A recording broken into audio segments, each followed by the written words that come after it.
there, and welcome back to Celtic World Order podcast. As always, I'm Steve O'Matt, and it's a pleasure to have you back here on the channel as we talk about, let's be honest, a extremely frustrating and extremely disappointing and extremely under par performance in a crunch match, a Champions League qualifier with home advantage. The final score was Celtic 0, Kairat Almaty 0, and it just makes the work every bit harder next week over in Kazakhstan. Now, who's to blame? Is it the players? Is it the manager? Is it the people that run the club? Well, there are cumulative into it. Everybody holds a portion of the blame, but one thing's for sure, we could have made that a lot easier on ourselves in terms of how we approached the game, how we applied ourselves in the game, but also how we prepared for the game on and off the field, getting in some players, and the manager spoke about that at the end. We'll cover all of that. The good, there wasn't too much good. The bad, and the ugly, including some of the scenes and the noise coming for the crowd, which is rightfully so as tempers boiled over and it all came to a head. With me is my bearded brother, Paddy Boy. We're going to try and sift through this one. It is the morning after the night before. Everybody and their granny was out last night, Paddy. Emotions were high, and rightfully so. People weren't necessarily happy. And rather than throwing ourselves into the ring late on at night and been up to the wee small hours, we took stock, let it all calm down, and maybe we can look at it through objective eyes. Mate, how are we feeling this morning? A lot better than I was last night, let's be honest. We went into that game fully expectation. Everybody was saying 3-0, 4-0, 5-0, we're going to do this, we're going to do that.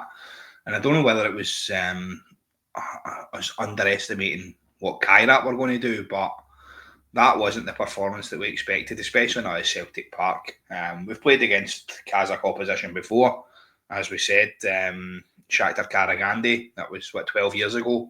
Yep. And it was actually 12 years ago to the day that we were out there and came back home with a 2-0 defeat. And I was reading posts and stuff that I had put up after that, and it was all posts saying, like, the board need to back Lennon, the board need to do this, we need these players in, we haven't replaced Hooper, we haven't done this, we haven't done that. And it just rings true that nothing's changing. No. Nothing, do you know what I mean? It's so hard. So, yeah. I think that's the thing, Paddy. It seems that the more things change, the more they stay the same. Yeah. And you could have taken the manager's thoughts, the fans' thoughts last night, and you could have inserted that into any one of a number of different seasons where there's been failed qualification, there's been poor investment at key points, so on and so forth. And it is quite funny and a wee bit sort of right that perhaps what you're saying, it was X years to the day after that, and we find ourselves in a similar type of position against a similar type of opposition, and the story's almost identical. But anyway, before we get into it, as we always say, welcome back to the channel. If you're a returning subscriber, thank you very much. We are about 20 people away from hitting that golden 2,000 subscribers. So thank you very much to everybody that's done that. If you want to help the channel, help with putting it all together, the running, the overheads, the cost, the equipment, you can do it. It's completely optional, $1.99 in the members section. It just puts this all together, and we invest every single penny right back into this because we run it at a loss, but it's for the love of the game, it's for the love of the Celtic, and that's why we do it. Get us elsewhere. XCW Pod 1888, TikTok, Spotify, Instagram. You know the score by now. Get yourself involved. It feels a wee bit, I don't really like having to do that bit at the start, particularly after a result like this, because we just want to jump back in. But it is important. You guys are the lifeblood of this channel, and we need to try and connect with as many people as we can. So let's get ourselves in about it, Paddy. Let's try and sift through the bones of this one and see what we can look at positively, perhaps, as we look towards trying to get the job done next week. Yeah, I think, Paddy, you're right. Things haven't changed, and I think that is the big frustration getting into it. Now, what I will say is as well, this, as you can see along the bottom there, this is a pre-recorded episode. So if you are watching this as it goes out, we won't be able to reply to your comments in real time. We always do our best to try and go and look at those in the comment section. And yes, I know that there'll be an undertone about talking about the board, but don't you worry, because we have got that covered. Because tonight on this very channel, live, 8:15, get your body back here at Celtic World Order with myself, with Paddy, we have guests join us for this. There we go. This is one, board of the board, not fit for the purpose. The boys' club needs disbanded. Now, this is one that we wanted to put out a lot earlier.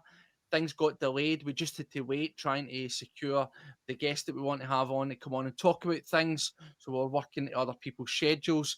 But now, Paddy, it seems more relevant, more pertinent to do this than ever, because that crowd, by God, they made their feelings heard last night, did they not? Yeah, listen, everybody's frustrated, and it showed. Even after the first 20 minutes, you kind of got the feel that there was something brewing. And then I think it was on like the 60th minute or something, the camera kind of panned across towards Peter Lawwell and Nicholson. And yeah, the fans let them know what they thought of them. That was the picture, yeah. So as the camera panned across, you heard the noise ring out. And then at the end as well, I don't like that. I don't like the booing thing, but I understand why. I mean, that's going to become a song for the Rangers fans at the end of games, isn't it? That's their wee bit. We've got the wee caption thing with the seagull shouting boo. Do you know what I mean? But that for me, I don't really like that part of it, but I understand where it's come from. And obviously, Callum McGregor come out at the end as well, saying we need to be together, we need to be doing this. And I understand, because he's talking in front of his employer, essentially. I'd like to hear what he actually thinks of the board and what they're doing at the club. But yeah, like you say, Steve, everybody needs to get in tonight, and we'll do a breakdown of the board. We'll let people know who exactly they are and what they're doing. Ask the hard questions. What needs to change? Because that is it. Now, we're not here to say that we're right, that you're wrong, or vice versa, but I am very interested to know what some of the keep the faith and some people describe them as happy clapping brigade are thinking of this right now. Those fans that are, all encompassing, they can't see past the trophies, they can't see past the victories, the accolades. Yep, that is all fantastic, but nights like last night bring you back down to base level. They drop you to earth with an almighty harsh crash.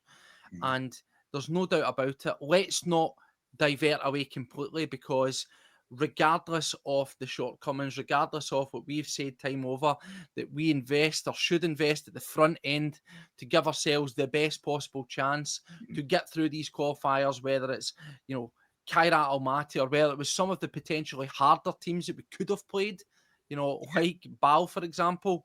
It was all about giving yourself a chance. But when that was the draw, and when that was the hand that we were dealt and the cards that were there available to us, we said Celtic should have enough in the tank to get the job done. And they didn't get the job done.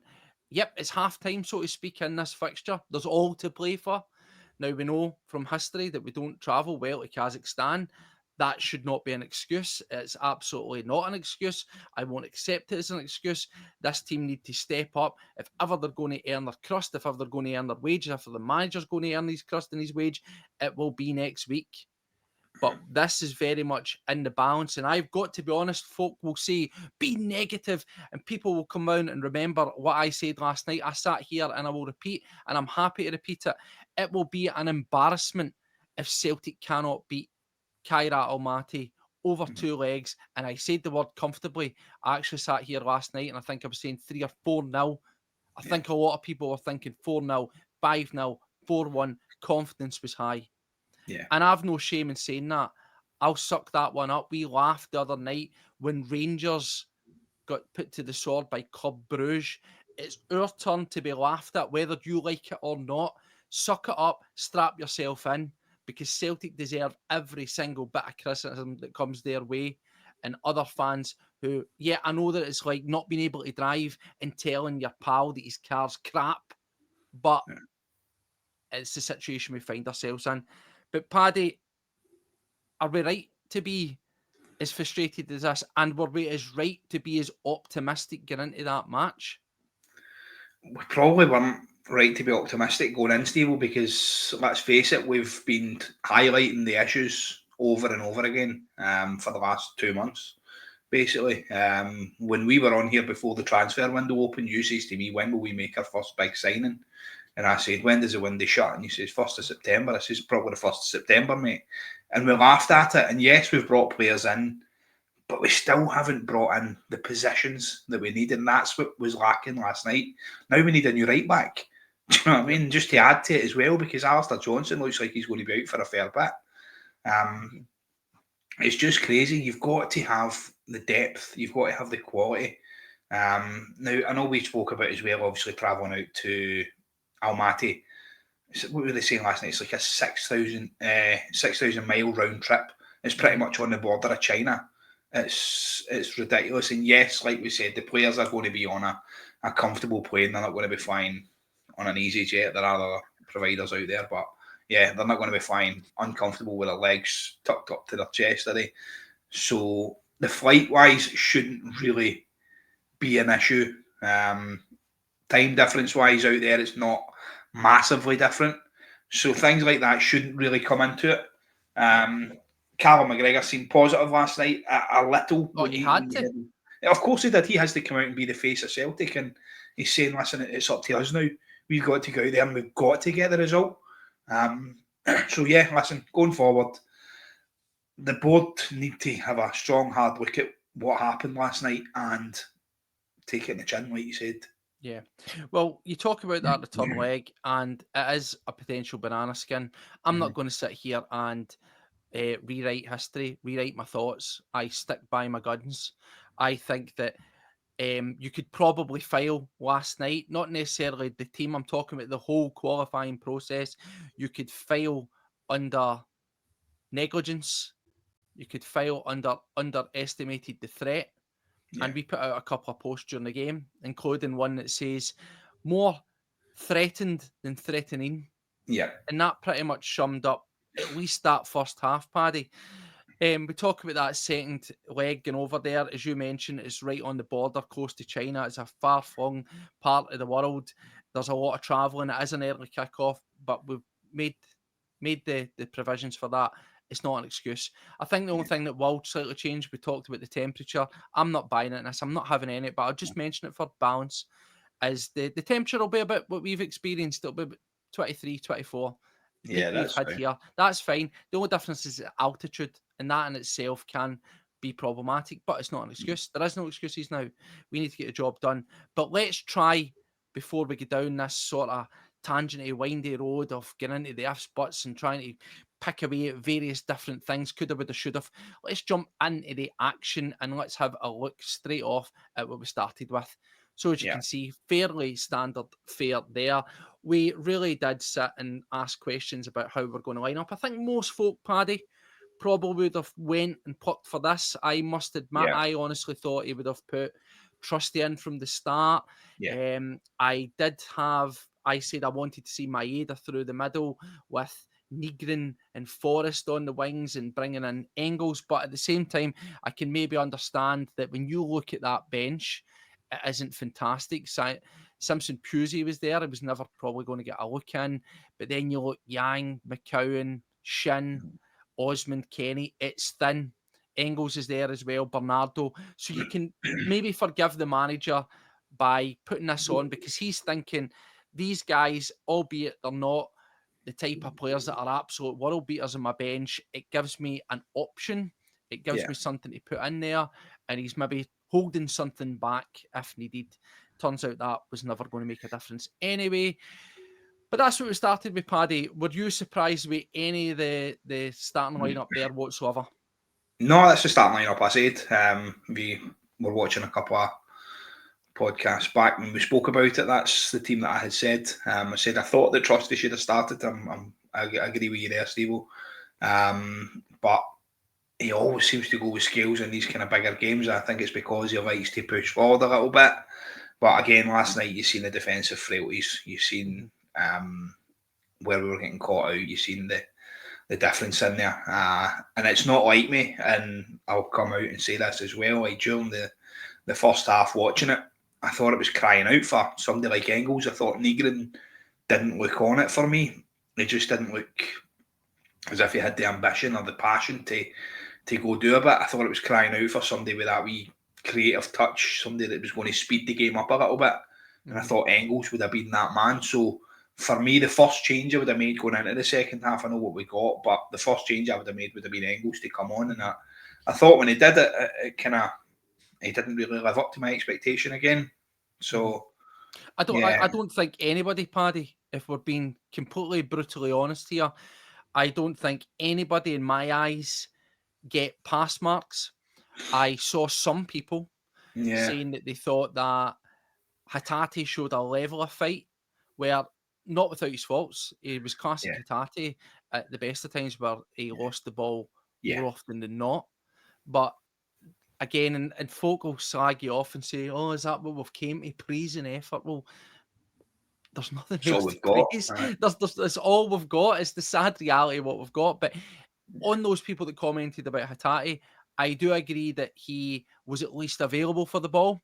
When he had the ball, and again, that's like saying, Steve, well, I could chuck you on the pitch, mate, and you'd be saying, give me the ball every 2 seconds because you want to be there. I get it. I'm just talking from a analytical standpoint, looking at the game, trying to show some level of analysis of what I saw with my eyes. And yeah, he made himself available. Was he good when he had the ball? No, he wasn't. Not like a lot of people. But in terms of not hiding, as people say and use the term, Hatate didn't hide. Didn't work for him, but at least he was putting himself out there. So, Paddy, as we do, let's talk about the performances. Let's look at that first half. It was an absolute shambles. The manager at the end, we'll get on to the manager, but he spoke about how the second half was improved. I think that's fair to say. That wouldn't have been hard. But that first half, it was actually Kairat Almaty who had the best opportunities, not necessarily total clean cut, but they showed the most threat. They get in behind a couple of times. They gave us a couple of scares. They had a very early free header from a corner. They also had one in the net from an absolutely laughable calamity of errors, like proper down the park amateur stuff. We're not going to rewrite opinions on Kairat Almaty, but they didn't get shook by that apparent noise and atmosphere and cauldron and everything at Celtic Park. And they were the team that they looked at the home team for large sections in that first half, mate. Yeah, they clearly done their homework. They looked at us and thought, yeah, we can get in behind them. Pardon me. And you noticed that straight away. The young lad on the wing, every time he cut inside, the boy that's going to Chelsea, he looked like he was going to cause damage. He puts the other boy through, was Evan Nielsen, clean through on goal, and we were quite lucky to get away with that. Then they've clearly highlighted as well that we can't defend set pieces. No. Because every time a corner went into that box, we looked as if we were struggling. We really did. If it wasn't for KT at the back post, when the big Brazilian lad gets the head on the corner, then that's in, and you're struggling straight away. So, listen, they clearly done their homework. They clearly looked at our squad and went, yeah, these are the weaknesses. Let's go for it. They're not a technically gifted side. Let's be honest about it. They've got a couple of decent enough players, but they knew how to play against us, and that was the difference. They sat back, and then when they were going forward, they kind of caught us on the break, and they knew where to highlight. Were you surprised at how exposed we became? Now, I'm just using it, again, folk won't like it, I'm just using it as a reference point. We'll look at our rivals across the water and how open they are. Yeah. Now, I never thought the Celtic would look like that. But by God, at periods yesterday, particularly in that first half, they did. We're talking about pace, precision, purpose, the hallmarks of what we call the Celtic way, getting ourselves around the pitch. But in the few occasions, particularly in that first half, I counted at least 3-4 occasions where we were undone by 2-3 passes. Yeah. There were some nice passes in behind, but the gaps between our centre halves, the gaps between the midfield and the defensive line were huge. There was 2 occasions where they just threaded simple balls in behind, and as you say, we were at 6s and 7s on the back foot, turning round, trying to chase our tails. As you said, they're not a fantastic team. It would be an absolute lie. I think that I'm going to give them credit. I'm not going to say we made them look better than they were, because again, it's not a yardstick to say Celtic have to play to a certain standard for you to get a measure of what another team's like. You play against what's put in front of you. That was the Celtic that presented, whether you like it or not, whether I like it or not, whether anybody does. That was Celtic there. That was Celtic for 45 minutes in that first half. And even when Celtic still upped the pace a wee bit and got a wee bit slightly more purchase in the second half, they still looked comfortable in controlling and nullifying and still having wee flashes and a reminder that, by the way, we're still here. That's at Celtic Park. That's with a minority of fans in the stadium. When it's on the other side with all the home advantages and the crowd and stuff, and we get that wee small thing with there, these slim margins could just go the opposite way. What do we need to do, Paddy? Well, obviously, I want to concentrate first on the game, but think of that in the back of your mind, what we need to do for the second leg. What was the problems? Why were we so exposed? We looked like a team who hadn't ever been in this position before. And a lot of those players in the side haven't had to go through qualifying. They've had the luxury of being straight in. Do you believe it's maybe a wee bit of that? Was there such thing as nerves for some of those people? Was there a nervousness around the stadium that translated onto the pitch? I think there was a nervousness around the stadium. Like I said, you felt the atmosphere. You felt I don't know, the tension, what we call it.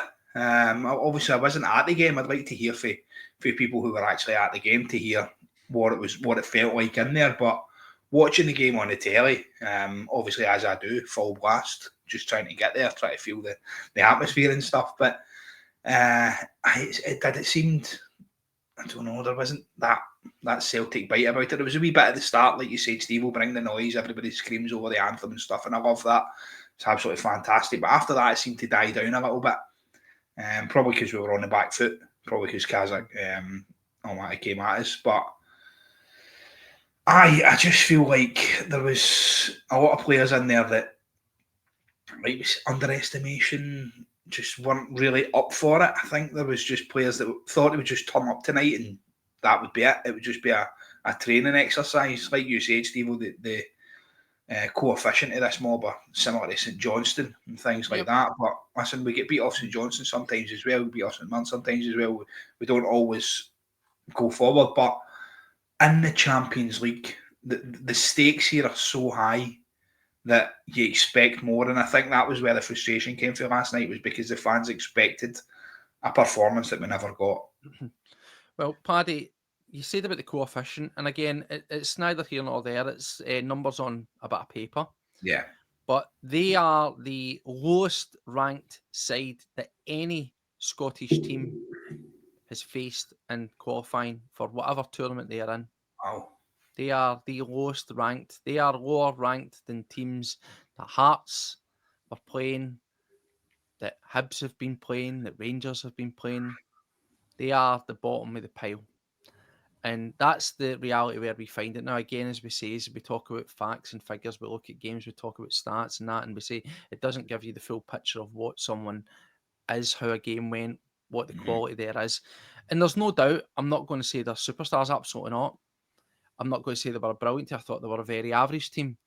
But we made it hard for ourselves. We definitely allowed them and we gave them confidence. And I can guarantee you that if you had offered them a 0-0 draw, even if you offered them a slim defeat, 1-0, even I'd go as far as 2-0, they'd be taking that and they'd be confident.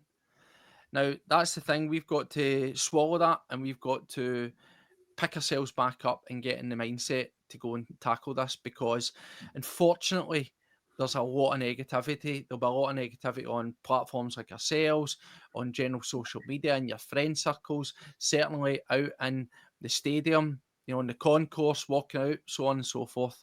And the media, unfortunately, are another one who will jump all over it. It's going to be a tough ride for Celtic this week, but I want to talk about some of the performances or lack thereof. I thought in that first half, Paddy, that the only real bright spark for me was Kieran Tierney. Yes. Who was trying to, again, we talk about who gets pass marks, it's very few. At a push, I say Kieran Tierney gets a pass because he kept trying to drop the shoulder, he kept trying to get in. I understand, and we'll go on to Adam Maeda, by the way. We will get on to him. I know you don't want to hear it, but we'll get on to him. He's not only at fault, Maeda as well. We'll get on to him. But Kieran Tierney at least continued to try and do the right things that he'd been doing. And I think it's a pretty sad state of affairs, Paddy, that Kieran Tierney, a left back, was our main driving force in a shameful first half.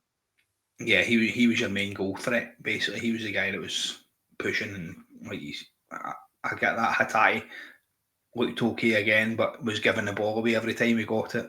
When you're talking about Daizen Maeda as well, his second touch seemed to be a tackle last night. But going forward, Kieran, it was the same move as well that he kept kind of trying to do as well. And it was that wee turn that we've seen. Like he gets the ball here and then goes to turn that way and then cuts back inside. And listen, he'd done the defender 3 or 4 times with it. But when he's putting the ball into the box, decent enough deliveries, there was nobody there. Nobody there waiting on it. And that, again, shows our frailties. It shows where we're struggling. I agree with you that not really anyone else had pass marks. I thought Scales was okay in the first half. He kind of broke a few things up, but then going into towards the second half, again, more frailties started to show there. Same with Carter Vickers, also got onto the one where he made a wee boo-boo as well. But I just feel like there wasn't really anything. Callum McGregor a few times was a driving force going forward, but not as much as what we've seen previously. And that was, again, one of the frustrating things. What did you think of the Kairat Almaty tactics? Now, of course, people, I don't prescribe to folks saying that they were banked in, 5 and 4 in front with the striker sort of worrying about the halfway line. I don't buy into that at all. They made themselves compact. They tried to make us narrow. They tried to make it stuffy, but they sucked up the pressure with ease. There was no real pace of play. There was no real tempo, energy. There was a lot of shoehorning it back. Now, I know folk will say, well, if you're faced up and you've got a wall of guys in front of you, there's only so much you can do. You maybe pass it back to draw them out, to create gaps. It was pretty clear after the third, fourth time that we tried that, shoehorning it about, that they weren't going to suddenly start pushing us on. Yeah. They were waiting for errors, and they got them, as we say, a couple of times. They got some nice through balls. They were unlucky with a few things. They basically gave us a smack across the mouth and says, look, this is what's going to happen to you. And undoubtedly, if we were playing against the better quality side, we would have been punished. If we'd been playing against some of those other sides that were potential candidates that we could have played, we probably would have got punished. I just think that there were so many guys in that first half in particular that really, really let the side down. The attacking potency or lack thereof was tangible. It was crazy.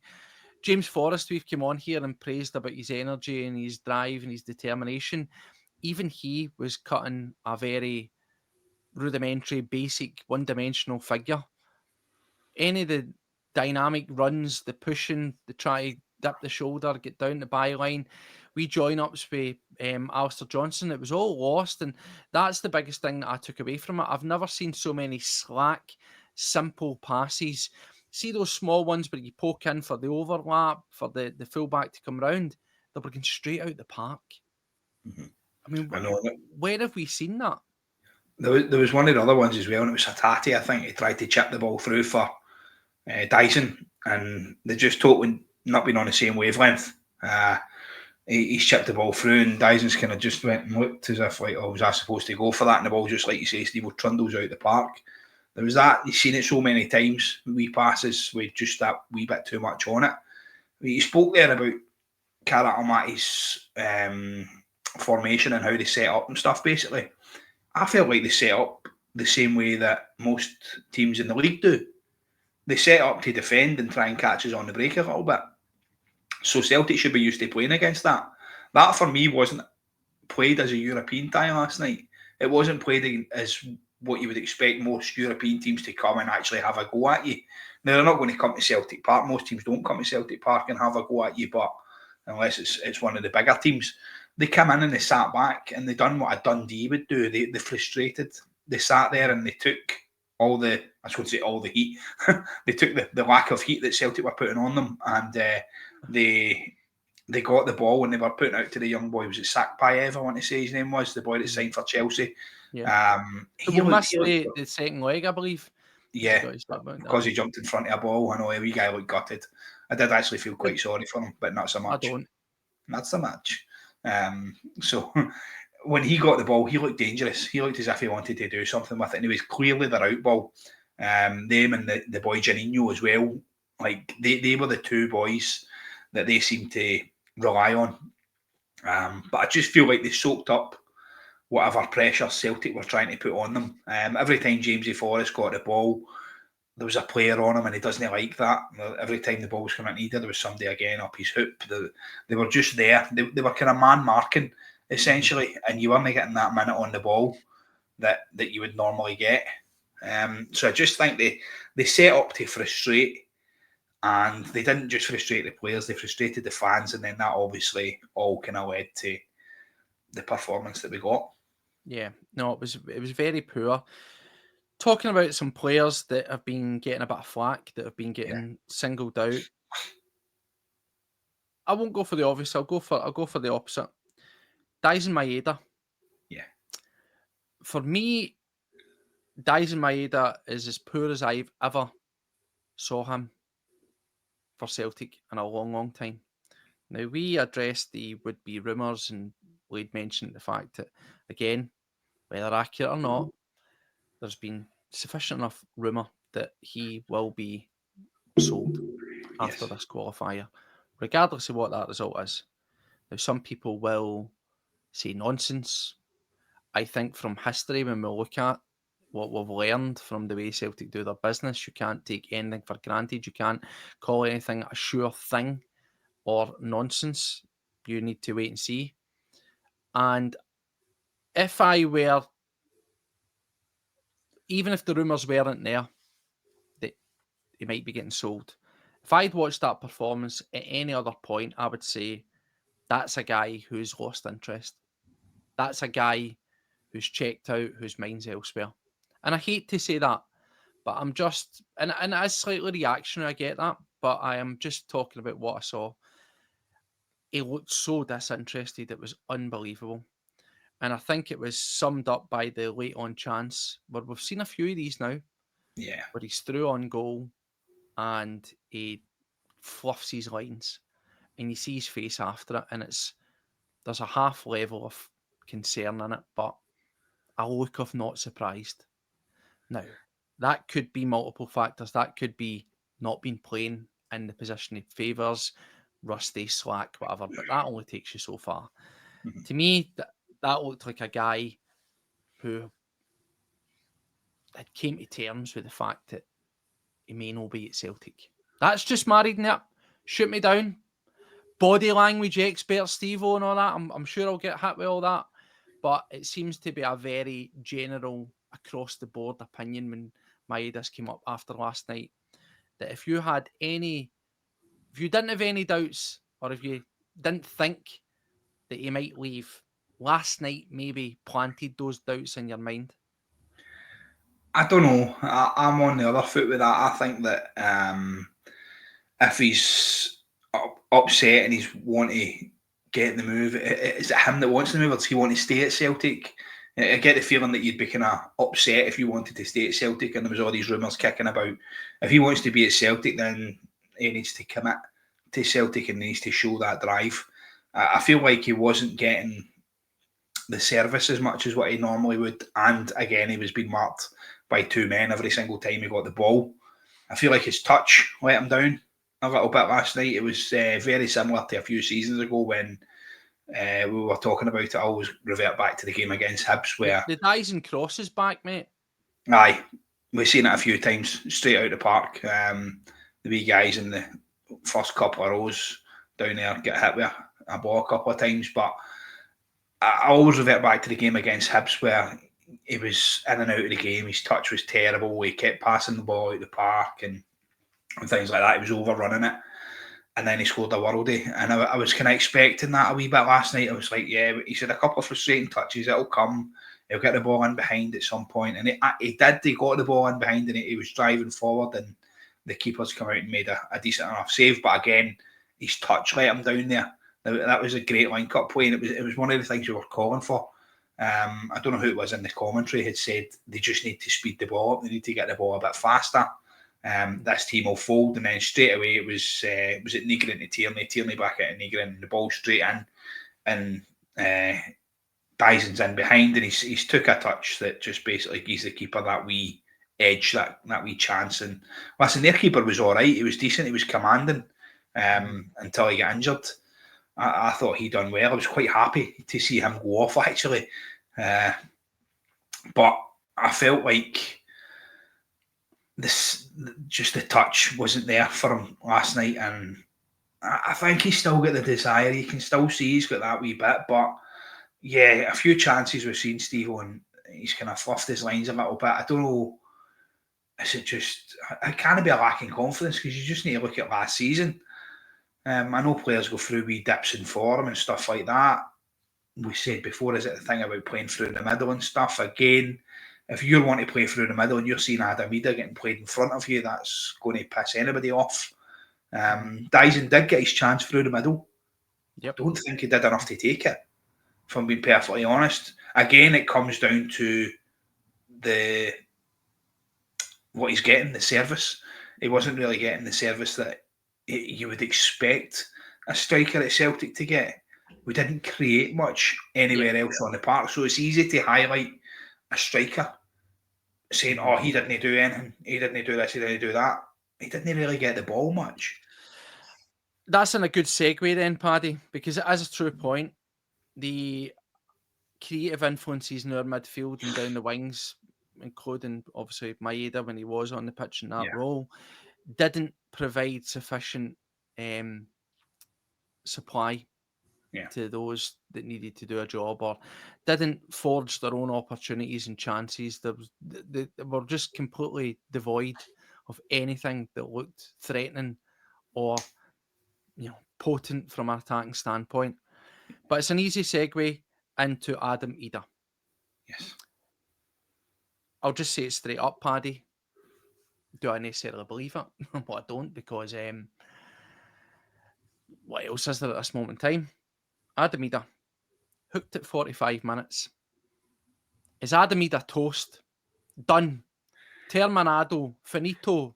There is other terms to describe someone who has failed and is really struggling to find his place and stick around at Celtic.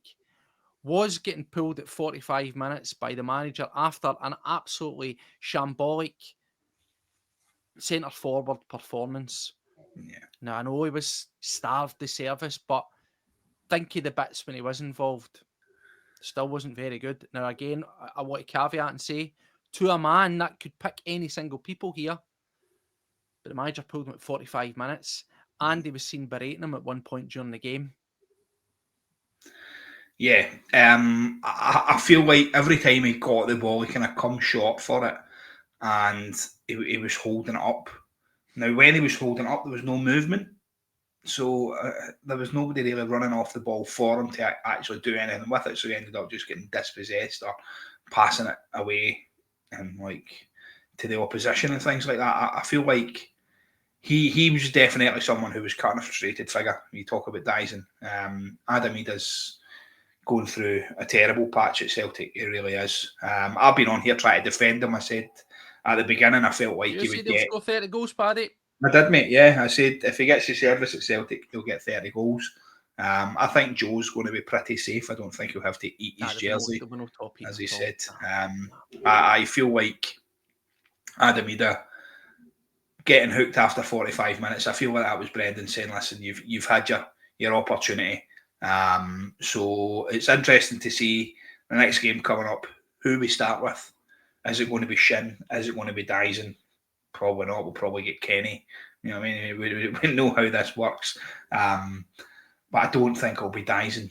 I don't think it'll be either through the middle. I really don't. I think he's had his chance last night. I think you hit the nail on the head there, Steve. I think that was Brendan's wee bit of just saying, listen, right, that was your opportunity to show something there.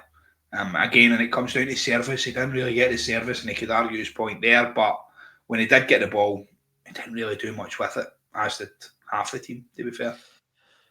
The thing here is, Paddy, this is where it becomes quite concerning because, yeah, every single, as I say, I'll say, keep saying it to a man. You could pick anybody out, and folk will jump and say, "Here we go, negative on Daizen Maeda again." Blah blah blah. Give us something positive then, aye. Tell us something positive he's done. Don't look at me or Paddy. Aye. The manager's seen it as well. Yeah. You don't get pulled at half time. That is in football. That is a big no-no. It's like a faux pas. It's like the subbed on, subbed off. It just doesn't happen unless you are 100% stinking.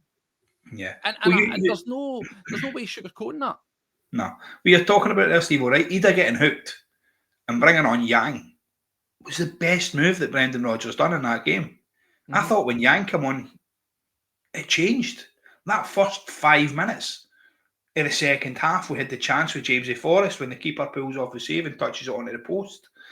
That was probably the best chance that we had. And it all came for a long ball into Yang, cracking control, turns inside, puts the ball across. And the dynamic changed there a little bit. I thought Yang was probably our best player. He was probably the only one that I would maybe give a pass mark. I thought he was about 6 out of 10. That is not quite sad. Quite start though, isn't it? Again, no disrespect to Yang. People went off their nut because the other day when we spoke about him, we says he came on and looked positive. Oh, here we go. We're revisiting that. We can only talk about what's put in front of us. You can sense the frustration here. Believe me. None of us on this podcast think that Yang or Kenny, for example, are the answer. But we're trying to look at, with the terrible pool that we have at this moment in time, if a player shows something of a level of positivity, if they have some attributes to their game that look like they could be useful, I'm not saying that Yang is going to be a starting winger every week in, week out. You can hang your hat on, he's going to make the difference. What we've learned is he can often be a decent, as last night, wee impact guy, a bit part player. See if that's to be his part, then we need to make the most of that. Kenny, worked great, puts himself about. Is he the goal scoring solution? Absolutely not. No. But see if we can somehow, when the chips are down and desperate, harness a guy's energy like that and say, right, well, he's not going to do it as a striker, but we need that work rate. How can we shoehorn him in? Whilst that's what we've got, not when hopefully we get new players in, hopefully, but in the here and now, with the desperate dire straits that we're in, we need to look at the plethora of garbage that's still hanging about. And if they have any shred of benefit to the squad, how do we make that work? So that's what we're talking about. So before people jump off on Paddy saying that Yang came on and was arguing one of the better players, it is fact. He did. He came on and he looked lively. And that was as much as you could ask for, because the rigor mortis had set in that Celtic team in the first half, and it was an embarrassment. A couple of other things, Paddy, that were negatives come piling on. Alistair Johnson, he runs up, stops, hamstrings clearly pinged. The extent of which we don't know. We saw him out in crutches. Huge loss. And we put out on our socials, there we go. We says we are now just one unfortunate injury away from KT from being away and in a situation that is a complete and utter disaster. Yeah. It was the last thing we wanted to see in that match. I know. Alistair Johnson, up to that point, was running about, putting himself about the park. Where you seen it ping, you seen the frustration straight away, the agony that he was in. Listen, the Bricky comes in, does what he does. Tony Ralston, we've said it before, he's a decent squad player, but he's not the answer. So, yes, we need another right back. We need somebody in that's going to add a bit of depth to that squad. So that's just another position that we need to add to, and I hope to God that the board watching agree with that. I want to touch on another thing as well, Steve. The fans have been calling for Daizen through the middle, right? When Yang come on, we got Daizen through the middle, albeit for a short part of the game. Yep. We were then calling for seeing Nigrin on the wing. We've seen that at one point as well, and if you like to put a decent ball into the box at one point, but that was about it. We did change the formation, not the formation, but the way the lineup was looking. Albeit Nigrin on the right, Shin through the middle, and Daizen on the left. And then obviously with Daizen through the middle, Yang on the left, Forrest on the right. There was different variations to the lineup that we do, which is all well and good, seeing that from week to week. But I think changing it so many times in the one game was a little bit unheartening. It was like, yeah, we want to see change, we want to see something, but I feel like it was just trying too hard towards the end and putting players in positions that they hadn't been playing in. Well, Paddy, the manager says that, and we'll talk about the manager in a minute or two. But it's square pegs and round holes, and some of it is by design. That's the reality. Now, as you says, we then eventually bring on Yang, we bring on Shin. We've got a couple other guys. We bring on Engels, for example. We try to do things, but the facts are this, mate. See, when you look at it, Celtic get 3 shots on target with 1 clean attempt, right? 75% possession, 15 corners. There is others. I think the expected goals was like 0.4, whatever that means. I don't know what 0.4 to a goal is, but it basically means you weren't scoring, right? Bringing it back down to base level, the manager has been made a fall guy within reason. The board haven't sufficiently backed him. He's been shouting, crying, pleading, whatever terms you want to put on it, out for players. We know he said it from his own mouth, notoriously get their business done late. It's not the answer. Yeah. This was, in my opinion, sheer arrogance. I think it was looking at, we should have enough in the tank here. Wait and see. We've heard about this. Players might sign or will sign should we get to the Champions League. I would be interested to know what would happen with those apparent signings or would-be signings or agreed deals if we don't get to the Champions League. The manager was asked if he knew what the budget was. Would it make any difference if it was Champions League or Europa League? And he says, I don't know. There's absolutely no clarity. There's nothing to be upbeat or confident about when it comes to these reinforcements. But the facts of the matter are this. The manager keeps on harping on about, I can only focus on what I've got here. And I'll bring this up here, Paddy. This is thanks to Celtic quote. It says, it's not my decision in the end. I can prepare the players that are here. We are clear on where we need to improve, and for whatever reason, we haven't been able to. There's only so many ways that I can dress up that we don't have the players here. Now, this is twofold, Paddy. This comes back to, remember his first season, we were doing well, and then he came out and said similar things, and it eroded some faith in the players. Performances dipped.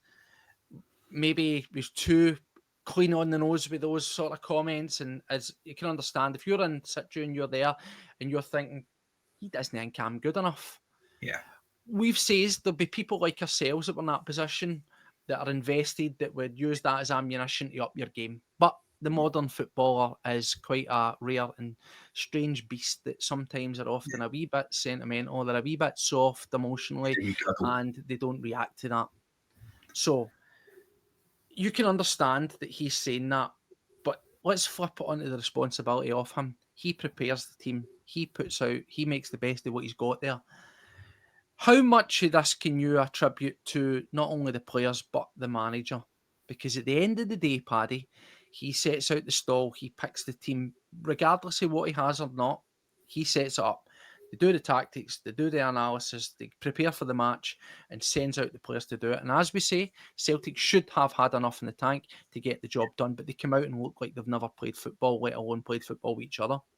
Yes. I spoke about it there before, Steve. Almaty had obviously done their homework against us, but it didn't look like we had done it against them. And I feel like that was the part where they had the upper hand, because we didn't look like we had done anything against them. We looked like we had just underestimated them and just thought, yeah, we've got the players here, we can go out and just do a job on this mob. And I think that's what it's came from. Where does the thing will lie? I don't actually know whether you put it down to the players. Yes, the players weren't up to par. Does it fall on the manager? Again, he's saying all the right things. He's saying what the fans want as well. The fans want players in. He's highlighted a striker, a winger, even a centre half. We want these players in. We want players that are ready to play, ready to go into that squad and ready to make a difference. And now we can add a right back to that as well. Coming out of that game last night in a worse situation than what we were when we went into it isn't a good start. Nope. And Paddy, when we look at the end of that game, it's 2025, and we finished the game with Liam Scales at left back. We finished with a front three of Maeda on the wing, less favoured position, Yang, Daizen Maeda through the middle. Yeah. Tony Ralston at right back. I'm sorry to pile on more negativity, but that is quite frankly embarrassing. Tony Ralston, I hate saying bless him because it sounds patronising. He gives us his all, but by God, should he be the option for our right back contingency at this point? Absolutely not. As I say, he's one injury away to Kieran Tierney to disaster, because the manager's come out and says the guy that came in that was a left back isn't off the standard. He's not ready. Yeah. And all but says, when he mentioned Cork and Queen's Park, he all but said that's his level at this moment in time. That's not sorting itself out. Liam Scales is not a left back. He's not a solution. And moving over Trusty or hoping that Simpson Pusey can maybe cover it right back is absolutely embarrassing. I would probably say, and we'll cover it tonight on our show, I'd probably say it's about 85% on the board. But you can't not look at the football and the performance and not attribute any of that blame to the players and the manager. Yeah. I would probably say that more of the blame of that remaining 15% falls on the players than the manager, because the manager will do his best to drill them and get them done. It's up to them to deliver. But we've also then got to look at the in-play tactics and management, and I thought the manager got it completely wrong last night. Yeah, Again, like I said, there was... folk will throw at me, it's what he had, but I thought he got it wrong. Yeah, I get that. You can only pitch for the cock you've got, all that kind of stuff, right? That's all fine and well, but like I say, about the changing of the formation and the changing of the players. Like you said that you hit the nail on the head. Square holes, circle holes, out square pegs, whatever. That's ideal. That just sums it up, because moving guys into positions where they were, whether it be their preferred position or whatever, then why are they playing out of position in the first place? Yeah, we want to see Daizen through the middle. Everybody wants to see that. We want to see him hit the ground running. We want to see the Daizen that we've seen last year, the guy that come in and kept Ida out of the squad. We want to see, is Benji Negrin, was he brought in as a right winger? Was he brought in as an attacking midfielder? We don't actually know. He's played in that position. If he's came in, he's done a little bit. He drifts out towards the right occasionally. With Yang on the left, with Yang on the right. He's going to be in goals next week. I don't know what the deal is here. But yeah, there's just so many positions that I felt like we were just, right, you go there. Right, Trusty, we'll put you in, and Scalesy, you jump out there, and right, you do this. And it was just so frustrating to see that. And I know the manager, he might be trying to make a point and things like that, and I understand. Yes, we need players. Yes, we need investment, but we also need to go out and win games, and we need players to fill the positions that we've got. I would much rather have Tony Ralston at right back, because he is a right back, than move Carter Vickers across and bring Simpson Pusey in or whatever. Do you know what I mean?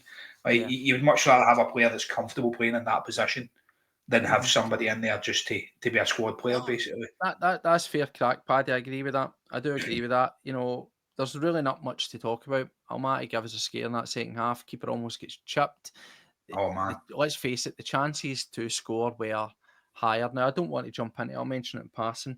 I thought one thing that Almaty did very well, and that Celtic haven't learned, is gamesmanship. Yeah. There was a lot of diving. There was a lot of going down. There was a lot of bookings that were essentially forced through frustration. The cheap booking, for example, on McGregor, the cheap booking on Tierney, that team, they knew what they were doing. They knew what they were doing, and sometimes that's what you've got to do. You've got to do what you've got to do to get through these games. And coming back to a tactical standpoint, I'm not saying gamesmanship and things is what Celtic should go down that route. I think they could be doing with adding a wee bit of shithousery to their game. But like you say, Paddy, you believe that they set up similar to what a Dundee United, a Dundee, whatever that comes to Celtic Park would do. We've championed this time over on this channel where we've says the manager learned in the Champions League last season where he did adapt and found a way to get a job done. But he doesn't do it in domestic football. Yes. Last night should have probably read to him after 20, 25 minutes. This is the same as the domestic football. Yeah. But he's unwavering and he's disciplined to what he wants to try and do. And that's where the manager has to carry the can a wee bit. Because he should have quickly realised we're in a domestic type situation here, playing against a better version of some of our domestic teams, despite their lower coefficient. You could see it with your eyes that they were better than most teams in the Premier League of Scotland. But he didn't adapt it.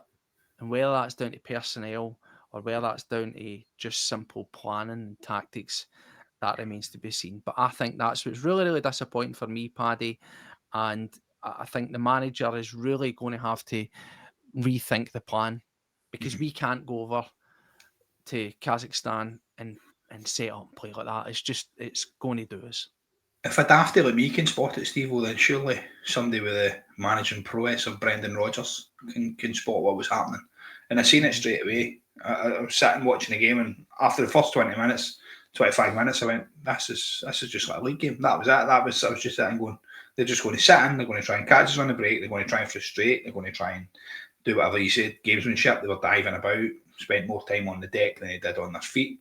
And as it's frustrating, do I think they're going to play that way when they've got the home advantage? I don't know. Are they going to then have the crowd behind them? Are they going to come at us? Is it going to be a different Almaty side? I'll need to go back and watch the previous qualifier and see what they done there. Yes, it was against Slovan Bratislava, so obviously against lesser opposition, but I'd like to see what kind of way they set up there. Did they go out for the draw? They're quite confident they can hold us off again and push for penalties, maybe get a jammy penalty shootout and put us out that way. But listen, I don't know. We don't know how they're going to set up. But again, that's up to the manager. That's up to them to then do their homework and say, right, this is what we need to do out there. If we go out there and all our players turn up, we will demolish them. We will. And I'm fully confident when I say that. Paddy, I like the confidence. If we turn up out there, we will scud them. And I'll go on record saying that. But we need to do it. Celtic do not travel well. We all know that. We just need to look at a previous European record for travelling to anywhere, never mind Kazakhstan. We don't travel well. And that's the issue for me, is getting that mentality back of winning away from home in Europe. We know it's hard. We know people need to go out there and need to dig in. I look at our squad and it's full of winners, albeit a few additions in there. It's full of people who know how to win games, who know how to get things across the line. And the only positive I can take from that going forward is that we've got them in the squad and that we know we're going to go out there. And Cal McGregor said it, it's on us now. We know what we need to do. We need to go out there and we need to put on the performance. We need to win the game. So that for me is the positive that we take from it. Obviously, the chanting near the end as well. I want to touch on that, Steve, with the fans singing Sack the Board and stuff. And when Brendan was asked about it, he said it's normally the manager who goes first in these situations. And I feel like that, again, shows the frustrated figure of Brendan Rodgers, knowing fine well that they'll say, well, you put the team on the pitch, Brendan. You done this. They'll push the flak onto him when all the frustrations from the fans and even from Brendan are turning towards the board, which again leads us into tonight for this breakdown. Yep. It's going to be. And just before we finish, because we spoke about the shortcomings perhaps of the managerial decisions, we spoke about him pulling his 9 million striker that, let's face it, he pushed and he pumped for, he wanted in the door. The substitutions were strange for me. Yeah. We've got Bernardo. I didn't think it was a Bernardo type game. Yeah, we were losing a bit of control in the midfield, but I didn't think again he was going to be the difference maker. I was very surprised that McCown doesn't come on for the energy, for the fight, for the drive, for the taking a pop, for example, just the basics of things like that. Very, very surprised. Yeah. But we also have got to look at it, Paddy, and here's an interesting one, talking about the manager and getting things right and moving forward, and we'll talk about this tonight. But yes, he's been pleading for players and he's not been getting it. There's been a suck it and see, maybe wait and see if we get to the Champions League in terms of releasing funds. I think that's completely wrong. There's a high risk approach from this board. They are not risk averse. They are high risk. They are money spending averse, but they are high risk in their approach to how they do things. But I came across a wee interesting thing here that says prior to this window, 23 players have been signed since Ange left, totaling £63.6 million. We have moved on Kuhn and we've brought in Jota, who's injured.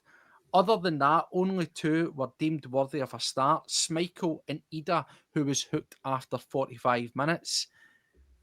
He's got £11 million plus in Engels that he pushed for, sitting on the bench and brings him on around about 70 minutes. He's got Bernardo that he pushed for, sitting on the bench around about 4 million. He's got Trusty that he pushed for, sitting there at £6 million and eventually brings him on. Now, I'm not pushing anything fully onto the manager, but I think we've got to be balanced and look at it. Yeah. Is this part of the issue, Paddy? Now, a lot of those players that I've not named, the amount of them, the 23 players, there's a lot of dung in there, I get that, and there's a lot of club signings and all that stuff, but it's stark, Paddy. Perhaps last night, did he kind of wave a bit of a white flag when it comes to transfers by rightfully doing the right thing and hooking Daizen Maeda, but these people right here with the ghostly faces, are maybe looking and saying, well, these players that he's bought are sitting on the bench and doesn't believe in them. And the big guy that wanted he's brought off, and he wants us to go and give him more money. Now, let me stop there. They should give him money. They should give him money. They should back your manager, no matter if it's him, if it's Ange, if it's Lenny, whoever it is, back them to the hilt. I'm just playing a wee bit of devil's advocate. Mm-hmm. No, I understand, and I can see exactly where you've come through with that. I think there was changes that could have been made last night that would have helped us out. You said about Luke McCown there, having a dig for outside the box and things like that. See, when their keeper went off and they brought on a young laddie, and he's obviously got injured quite early on as well and had to put his wee swim cap on. I thought your comment in chat was brilliant as well. We won't go to that one though. That was quite funny. But yeah, listen, I thought when he got injured and he was on the park and stuff, I thought Diggs for outside the box now. I thought that's what we need. That actually commented on the headwear. Was it Joe? I thought it was hilarious. I ain't gonna lie, I'm no shame saying I was too fizzing by that point. I didn't want any part of no comments. Aye, no, that was quite good. But I thought at that point we could have tested the young laddie out. We could have put more shots for outside the box and stuff, and I thought that would have been brilliant for somebody like McCown. Again, reminds me, like kind of David Turnbull, want to shoot for you anywhere, and he'll give you that drive. But on the kind of thing you're saying with the board there and Brendan, I get that. I understand what you're saying, and that's going to be their standpoint on it. They're going to go, well, look what you signed, look what you've. Look where you're sitting with, look where you've lined up, where you've not went with this, you've not done that, blah, blah. These players haven't really turned up. And we understand that. But again, that's no reason to not invest. What we've signed, we spoke about it before, Daizen Maeda got 20 goals last year. Yep. That's a decent return for a striker. They did depend, these guys do you know what I mean? So, but it's worth pointing out. Of course they did. Army Engels had assists and with their 10 goals or something last year as well. And yes, we slate them. It's because we thrive for perfection. We thrive for this perfect performance every single week, and it's not like any other club that way. We feel like we should be going out and doing a lot more than what we are, and we don't have the players in the squad at this moment in time to do that because, like you said, releasing Kyogo and not replacing him, we brought in Kenny for Kyogo or shin for Kyogo. These aren't direct replacements. Kuhn goes out. We've not brought in a replacement negligence of a football side. That's what it is. Aye, it is. But I feel like bringing in this like-for-like player is what we need to do. And if you go back a year for today, onto the podcast, you will hear me say the exact same thing. We need like-for-like. When we take off Arne Engels, we need a player of his quality coming on. Maybe Arne Engels was a rubbish one to go over there because he's not really hit the ground running. But if you take off any player who plays for our team who has a decent player, you want to replace them with the exact same thing, and we don't seem to do that. And that's where the board need to get the finger out and need to, like you said, Steve-O, back the manager that you have appointed. Well, Paddy, to bring it home, the sack the board chants were Yes. audible. We'll talk about that tonight, of course. It was brought out. It was asked in the press conferences, the interviews at the end to the manager, Cal McGregor. They could hear it. They've got ears, but it's now getting smacked about their face in interviews. It's going to be a tough ride between now and the weekend. I imagine at home to Livingston, there'll be banners. It will happen again. It's important for us to find this fine balance at this time. And there's never been a time where there's a required level of togetherness inside the stadium. Platforms like this, social media, written press, etc. I think that's the arena, particularly for us as fans, invested and concerned fans, to voice our opinions and do the right things. I think that when we get ourselves into the stadium, it's important that during the game time that we are as behind and unified as we possibly can. Backing the team to the hilt, and then once the whistle is blown and the players are walking off the pitch, that's the time to stay in the pitch, for example, in the stadium, and maybe do a wee sort of staying behind, chanting if you want to do it then, or if it's outside, if that's your bag. I don't want to hear the sack the board stuff ringing out the 90 minutes at the weekend, because there's no doubt in my mind, you saw the eyes of Cal McGregor last night. He looked shell-shocked. Dare I say, he looked like he could burst out greeting. You saw it in Brendan Rodgers' eyes as well. And they'll deflect it. That's what they do. They're strong characters, but there's no doubt in my mind that will eat into players. That will distract, and it's important that they are laser focused as best as they possibly can be. So I am all for, and we are doing something tonight to talk about it. But this is out the stadium. These are the arenas I think at this moment in time to do it. Between now and the second leg, what will be. But we really need to focus it in. There's a lot of football to be playing, and it's going to get harder. We then go and we play Rangers as well. The next 3 games are huge. The board do have an opportunity. There is still time, as little and ticking down as it is, to really influence change and turn this around and pull us out the mire. That can happen, but do you prescribe to that, Paddy? Is it important that fans voice their opinion? And yes, when they're in the stadium, but try not do it during the game time. Yeah, well, Callum McGregor come out and he spoke about togetherness. That was his thing last night, and he's standing there, and you can see it. You can see that he was upset with the performance and that he was upset that we didn't get the result. But obviously, he's been at the club so long as well. He knows the frailties that the club have got, and he knows where these things have come from. And he's there, and he's talking like a true captain. He's talking like a true leader, and he's saying we need to be together at times like this. This is when we need to stick together. We need the fans behind us. We need to push going forward with the players that we have at our disposal. And that's basically his standpoint on it. He can't come out there and rubbish his employer. It's not as if he's ever going to come out and go, well, Peter Lawwell's fucking no done this. He's no done that. Yeah. Nichols has no done this. Dermot Desmond's no done this. It's a disgrace and we need to do this. He's not going to do that. He's been a professional, regardless of his feelings of it. He has been the captain of Celtic. And when we were on here and we spoke to Peter Grant, if you can think back to that as well, Steve, we asked him about the sack the board movement. And Peter had said, yeah, we were aware of it, but we didn't really know what was going on. We tried to distance ourselves from it. And that's hard to do when you're at a stadium and the fans are chanting sack the board, do this, do that, blah blah blah blah, rather than sing for the players and try and raise their mood and things. And I think that's what we need to do. And you're spot on when you said it as well. Use these platforms. Use us. Let's get these platforms to do these shows and raise our concerns as a fan base and push it towards the board. Now let's see if this can get out there to somebody will maybe show it to one of them. Oh, look at this, by the way. You were bad mouthed on this podcast the other night there.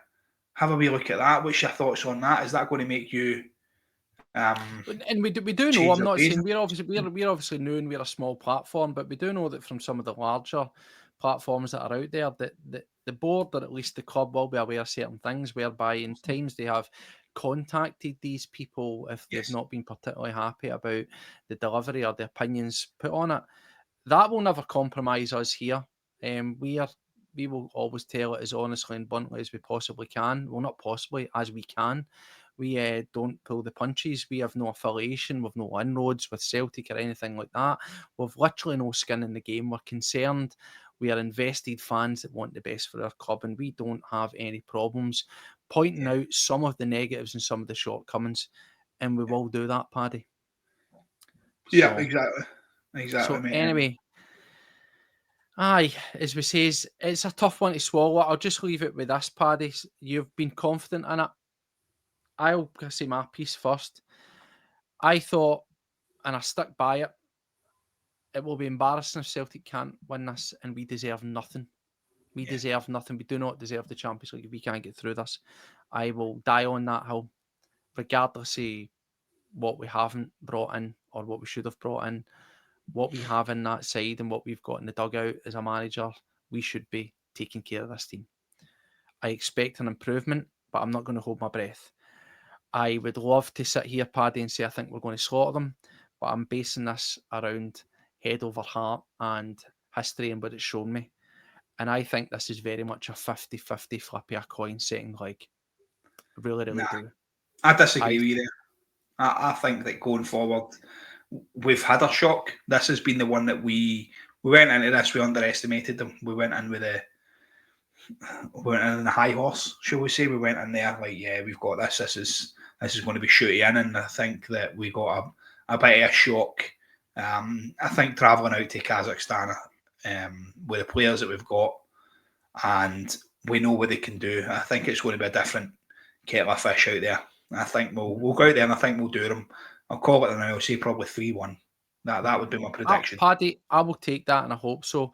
I hope that we always talk about we'll learn from it, we'll take in the information, we'll process it. Now's the time to do that. Yeah. But we need to bounce back. We need to pick ourselves up. We need to start, if we weren't already, ramping up recruitment.